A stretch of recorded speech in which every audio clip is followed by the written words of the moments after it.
வரும் இளம் தலைமுறைக்காக கொஞ்சம் அரசியல் பேசலாமா?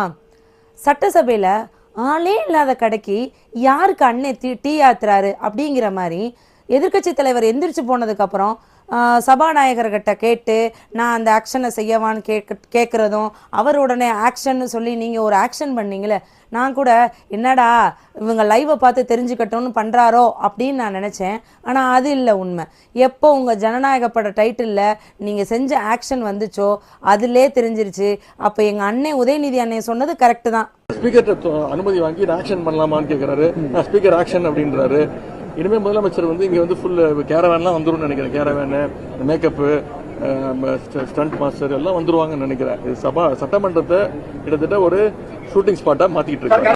அவர் தான் சட்டசபையிலேருந்து வெளியில் வந்தோன்னு ஒரு ப்ரெஸ் மீட் கொடுத்துட்டார்ல, அது எல்லாம் சினிமாவாக மாற்றிட்டாங்க. இங்கேயும் நடிக்கிறாரு, விசிலடிக்க ஆரம்பிச்சிட்டாங்கன்னு. அப்போ சொன்னது கரெக்டு தானே? எனக்கு இன்னொரு டவுட்டு இருக்குது. கரூர் சம்பவம் நடக்கும்போது நீங்கள் அங்கே ஷூட்டிங் எடுக்க வந்ததாகத்தான் ஒரு ரூமர் பரவுச்சு. அப்போ நாங்கள் என்ன நினச்சோன்னு பார்த்தீங்கன்னா, தலைவர் தொண்டர்களை துன்புறுத்த மாட்டாங்க, அதே மாதிரி ஒரு நடிகர் ரசிகர்களை துன்புறுத்த மாட்டாங்கன்னு நினச்சோம். ஆனால் எனக்கு என்னமோ அது இப்போ உண்மைன்னு தோணுது.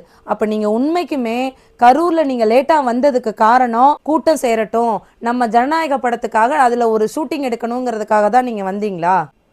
ப்ரோ, அந்த மாதிரிலாம் பண்ணாதீங்க. இந்த மாதிரிலாம் பண்ணிங்கன்னா தமிழக மக்களுக்கு நீங்கள் அநீதி நிலைக்கிறீங்க.